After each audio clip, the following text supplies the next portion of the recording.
please help me welcome up your captain for the next short 10-minute flight, Paul Carroll. Thank you, sir. Thank you very much.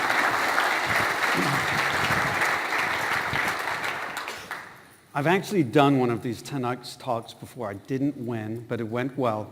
This one will be even better. This morning we actually had a great presentation, and it talked about let's not be at war with our young people, with our younger generation. And that really is a wonderful segue into what we're going to talk about today, and that is the Selfish Starfish. This is a program for 10Xing your practice, for building your practice around what we call diamond teams. The CEG, we've all been through, breaking through Roundtable, a million great strategies. It's all about execution. We know that execution, without execution, we have nothing. Oops, wrong kind of execution. But execution really, right? Execution really is about growth. And growth gives us more of this. And with this, we're happy. But the challenge that my firm has found is execution and growth creates a significant need for talent. And we've had a challenge building talent in the house, and we think we've solved the problem. CEG, a year and a half ago, came out with a great white paper called At the Leading Edge. And inadvertently, in this white paper, or the research for the white paper, they discovered that there's this group of young people that they call quick starts between the age of 25 and 35 who have turned out to be a phenomenal source of untapped talent. And we took that research very seriously in our firm. So I'd like to start with a definition of success, because everyone in this room has a slightly different definition of success. Now, when I was a young man, my dream or goal was to be an airplane pilot.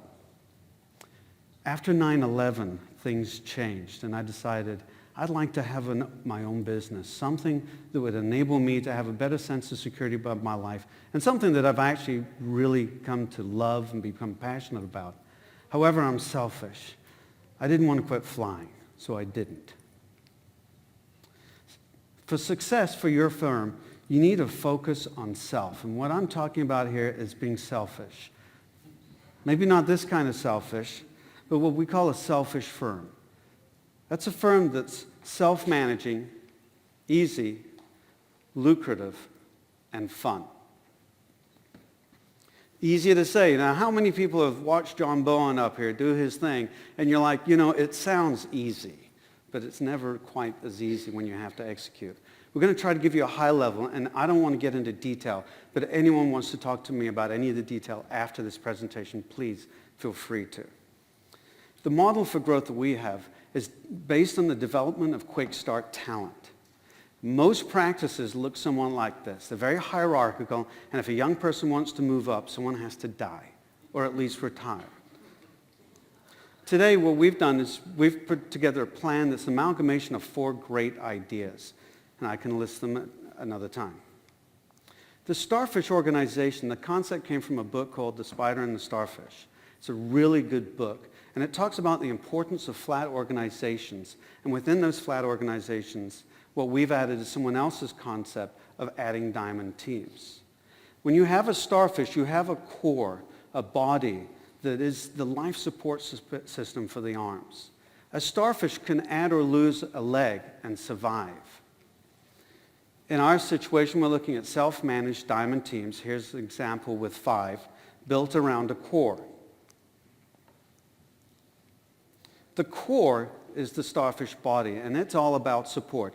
It's about scheduling, planning, marketing, accounting, all the functions that are not managed by the diamond teams. And the diamond teams are where the money's at. Our diamond teams are exclusively made up of young financial advisors, except maybe myself. These young financial advisors are knocking the ball out of the court. They're closing million-plus clients. Each team is made up of 4 key players. Their job is to focus on their unique ability. The unique ability of the diamond teams is to work with clients and to develop business. So what does this diamond team look like? There's a senior advisor partner. That would be me and the core team, manages only 20% of the clients, spends the rest of my time on business development and team leadership. 2 lead advisors. They're spending 80%, they have 80% of the clients split up among them. They're spending 20% of their time on business development. The real value of that time is they're learning how to do business development. And finally, and this is almost the magic step, the magic sauce, we have a relationship manager that usually actually spend a little time as a client service representative working the front desk. That person supports all team meetings.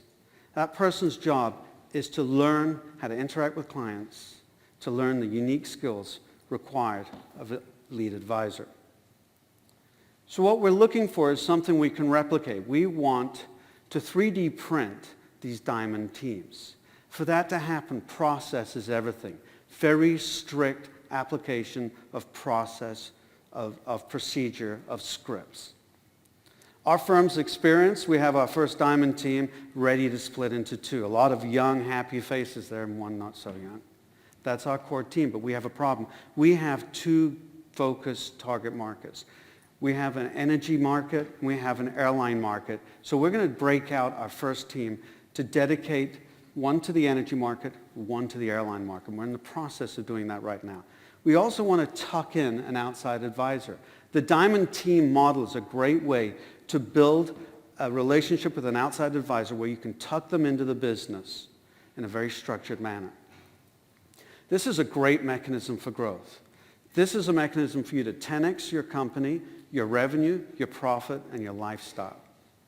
CEG, of course we know, means create equity growth. Growth is all about people development. So what do you do if you want your system, your diamond teams, your starfish organization?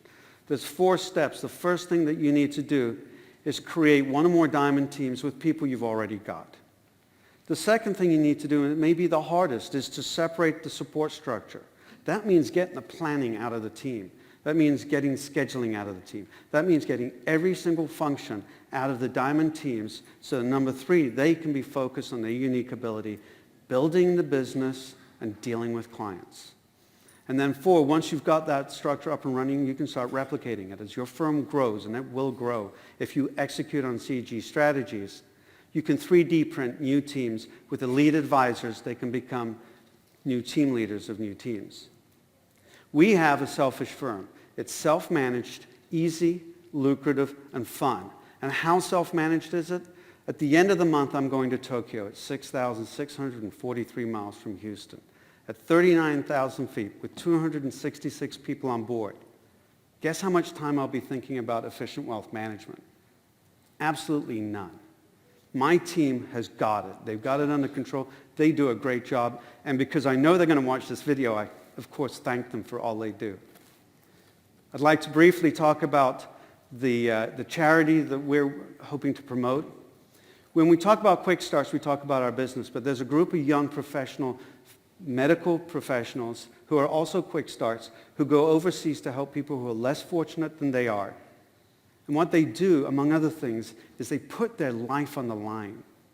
I mean, some of them literally die. They get diseases, they get sick. And they do it not just for less fortunate people, but also for us. Because when they keep Ebola at bay in Africa, they're keeping it out of our shores. So if you would play the video, please.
$5,000 will do a lot for a lot of people.